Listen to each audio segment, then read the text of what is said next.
There was a time in my life when I came dangerously close to death, yet miraculously, I managed to pull through. This experience felt like a second chance at life, sparking a desire within me to turn over a new leaf. However, amidst this newfound appreciation for life, I found myself struggling with the reality that I couldn't commit to caring for an elderly relative. My journey took a more complicated turn when, despite my efforts to save my husband by becoming his donor during his illness, he showed no gratitude. Instead, he coldly handed me the contact details of a divorce lawyer. This left me feeling both frustrated and anxious, yet, oddly, not surprised. Ever since he got back on his feet, he'd been distant, fueling my suspicions. And now it was me who was facing a health crisis. Diagnosed with stomach cancer, thankfully not at an advanced stage, I braced myself for the impending battle involving surgery and chemotherapy. Amidst this turmoil, my husband's decision to leave was a crushing blow, obliterating any love and trust I had for him instantly. It pained me to think of our daughter, Laura, growing up without her father. Yet, facing my own fight for life, I couldn't muster the energy to mend our fractured relationship. 2 months later, amidst my treatment, my estranged husband began reaching out aggressively, which I chose to ignore. However, he eventually confronted me in my hospital room, revealing unexpected news that left me reeling. Let me introduce myself properly. My name is Melissa Nicole, a 31-year-old who once juggled the roles of a housewife, mother, and employee with grace. Married to Stephen, just a year my senior, we've been blessed with our beloved daughter, Laura, now 6 years old. Following Laura's birth, I took a hiatus from my career, dreaming of dedicating myself fully to motherhood. Yet, financial pressures soon dictated a return to work. Fortuitously, I landed a position at an apparel company led by my sister-in-law, Janet. Despite the familial connection, I received no special treatment, but I found solace in the supportive environment and the camaraderie among working mothers.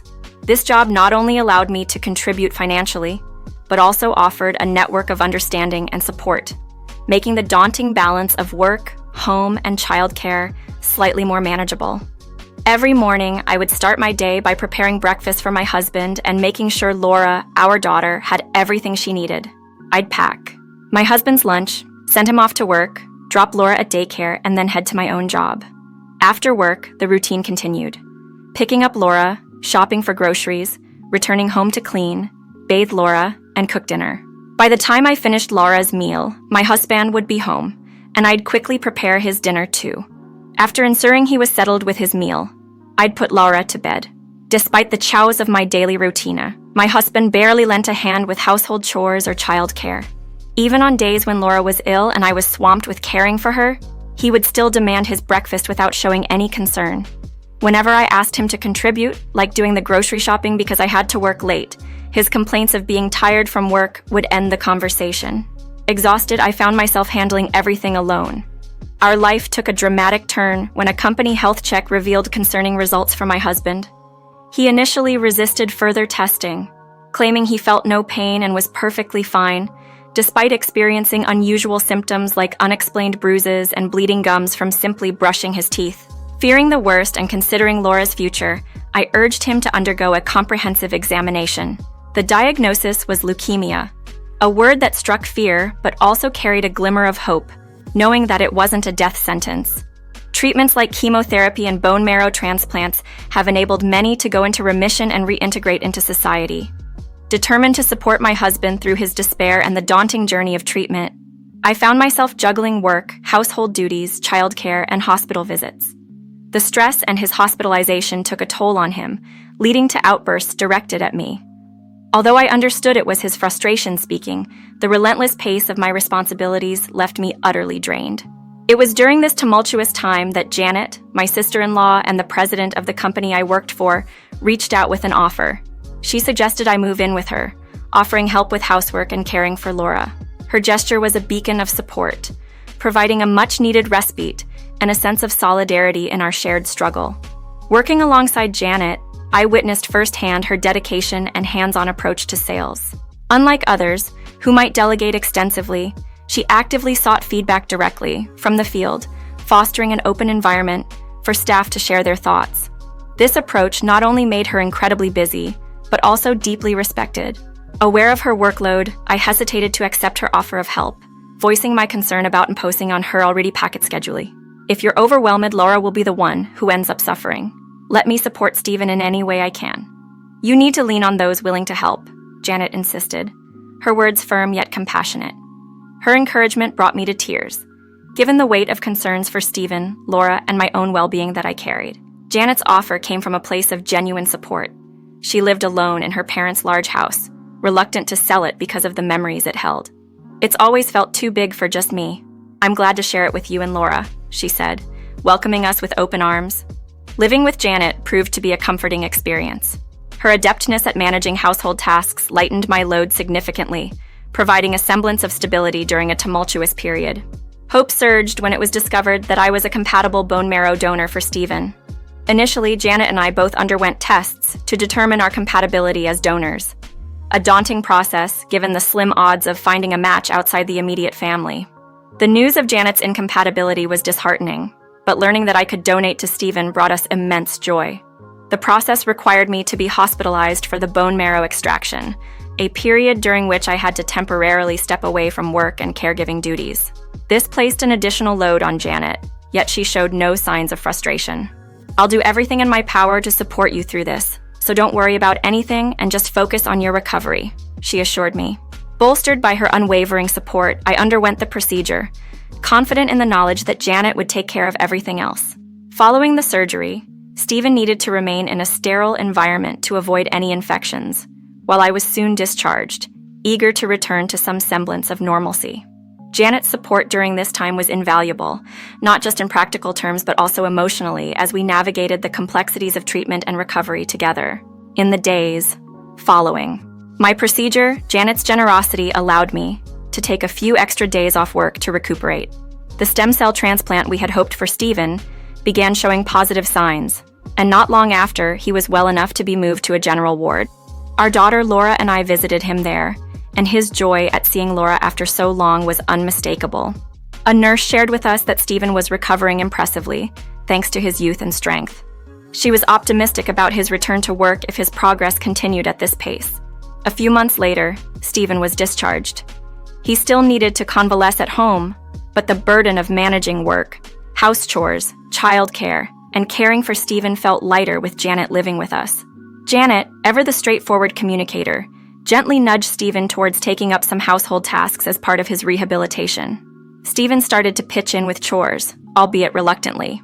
However, as he was still on the mend, I often found myself assisting him, which eventually led to him backing off from even the simplest tasks, citing sluggishness or fatigue as reasons. There was a moment when, busy with dinner preparations, I asked Stephen to answer the doorbell. His response, a heavy sigh and a complaint about my being demanding, caught me off guard. Despite believing it wasn't too much to ask, I also understood I couldn't fully grasp the extent of his discomfort and chose to trust his judgment, even if it added strain on me. This period of exertion took its toll on my health. Eating became a challenge, and Janet expressed concern over my noticeable weight loss. By then, Stephen had mostly recuperated and resumed work, yet the domestic and childcare responsibilities remained just as demanding on me. Despite his recovery, Stephen started to spend more time outdoors, especially on his days off, seemingly oblivious to my deteriorating health and the ongoing need for support around the house. When I inquired about Stephen's whereabouts and companions, he responded tersely, emphasizing his right to a private life. This exchange further strained our relationship, leading to persistent stomach pains for me. Recognizing the severity of Stephen's recent health scare, I agreed with Janet's advice to undergo a comprehensive health check, especially to safeguard our daughter Laura's future. This decision led to a diagnosis I hadn't anticipated: stomach cancer. Although the disease was progressing slowly, the necessity for hospitalization and the daunting prospect of chemotherapy were immediate. As I grappled with this news, Laura sensed something was amiss. Stephen, however, was absent, leaving Janet to provide the comfort and stability Laura needed. Preparing for the hospital in silence, I was confronted by Stephen's oblivious inquiry upon his return, mistaking my preparations for signs of an impending trip. His indifference to my diagnosis, followed by his concern over household responsibilities during my hospitalization, left me stunned and deeply hurt. Stephen's reaction to my situation escalated unexpectedly to a request for divorce.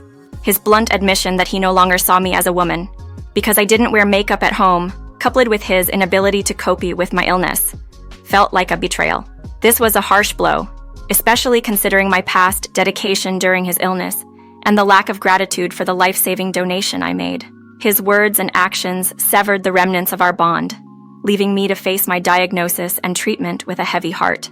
Despite the turmoil, the reality of becoming a single parent to Laura weighed heavily on me, yet I found myself without the strength to mend what was broken between us. Stephen's changed demeanor since his recovery had already sown seeds of doubt, and his reaction to my illness only confirmed my suspicions. As we stood on the brink of separation, Stephen's satisfaction with the situation was evident, marking a painful end to our shared journey. In this moment, it became clear that our paths had diverged irreparably, turning us into strangers under the same roof, disconnected by unspoken grievances and a chasm of misunderstanding. Caught in a whirlwind of confusion and betrayal, I found myself facing an unexpected turn of events. As I was preparing to leave the house that had been my sanctuary, a stylishly dressed young woman with familiar features entered. At first, I didn't recognize her without her professional attire, but it soon dawned on me that she was the nurse from the hospital where Stephen had been treated. The realization hit harder when Stephen revealed that she had been more than just a nurse to him. Faced with Stephen's audacious claim of her devotion during his illness, a mix of shock and frustration washed over me. Being compared to her felt unjust, especially since caring is a nurse's duty. Stephen's demand for me to leave, asserting his claim over the family home, felt like a final blow. Yet, the house was technically Janet's, complicating matters further. The thought of losing my bond with Janet, who had been a pillar of support, was more painful than the prospect of divorcing Stephen. Despite the turmoil, I began packing, focusing on the essentials and my impending hospital stay, eager to escape the chaos. Janet and Laura's return from shopping introduced a moment of normalcy until the reality of the situation unfolded. Announcing my decision to divorce Stephen, Janet's reaction mirrored my own shock. Yet, it was her confrontation with Stephen that marked a turning point. Defending me, Janet commanded Stephen to leave, a stance that underscored her unwavering support for me, despite the impending changes in our relationship.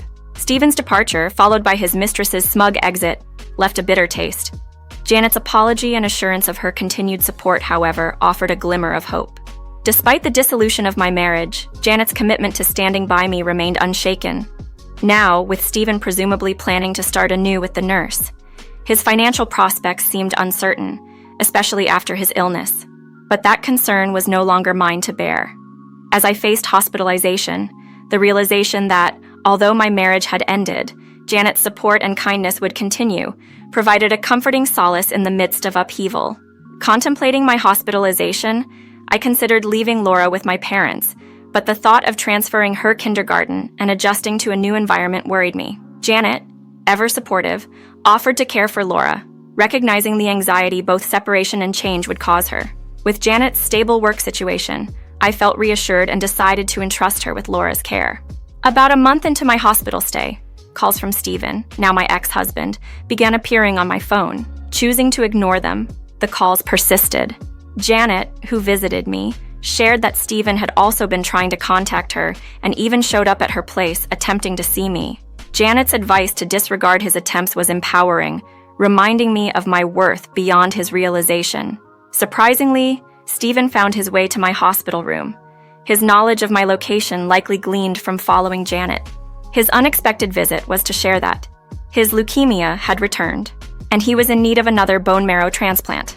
His plea for me to be a donor again struck me as audacious, especially after the emotional turmoil he'd caused. Confronted with his request, I was taken aback by the sheer convenience of his return at the onset of his illness. My response to his plea was cold but truthful. I reminded him of the nurse who had supposedly supported him more devotedly than I ever could. His regret became apparent when he admitted that, upon learning of his condition's recurrence, his girlfriend had left him, unwilling to care for someone sick. Stephen's reliance on me in his time of need, after everything that had transpired, was ironic. I firmly denied his request, highlighting the fact that he had abandoned me first. Faced with my refusal and the mention of consulting a lawyer for child support for Laura, Stephen was left speechless. Despite his illness, I was determined to ensure he fulfilled his responsibilities towards our daughter, underscoring the drastic shift in our relationship from partners to mere acquaintances, bound by legal and familial obligations. In the midst of a heated disagreement with Stephen, The tension in the room escalated until a doctor, noticing the uproar, intervened. The doctor managed to hold back Stephen as he made a grab for me, and subsequently, Stephen was taken into custody. Following an interrogation, he faced the consequences of his actions. A restraining order was put in place against him. The disturbance drew Janet back to my side, and upon learning what had transpired, she was visibly appalled by Stephen's egocentric behavior. Together with Janet's support, I decided to take legal action, seeking compensation from both Stephen and his mistress. While Stephen was hesitant, his mistress quickly agreed to settle, almost as though she was severing ties. Throughout this tumultuous period, Janet's unwavering support was a constant. She stood by me as I embarked on the slow journey to recovery, with my young daughter Laura providing her own form of innocent encouragement. The efforts paid off. My cancer was entirely removed, showing no signs of spreading. Meanwhile, Stephen, still in search of a donor, faced his own battles, his condition pressing him into a corner financially. His inability to fulfill child support obligations meant he also lost his visiting rights, leaving him to confront his illness isolated. Despite everything, my bond with Janet only grew stronger. After my discharge from the hospital, I contemplated moving out with Laura to avoid overburdening Janet. However, Janet insisted that I stay, urging me not to worry about such things and to focus on recovery first. Grateful for her generosity, I remained with her, strengthening our bond further. As time passed and I regained my financial footing, Laura and I moved into an apartment nearby. Yet, our connection with Janet remained unbroken, our lives intertwined as we continued to support each other. Our relationship evolved into a deep friendship, a silver lining in the aftermath of my ordeal with Stephen and my battle with illness. Janet's steadfast support through the darkest times has been a beacon of hope. As Laura grows, I hope she embodies Janet's strength, kindness, and fairness. Despite the hardships we've endured, the support and love we share are the foundations on which we build a hopeful future, cherishing our bond and looking forward to what lies ahead together.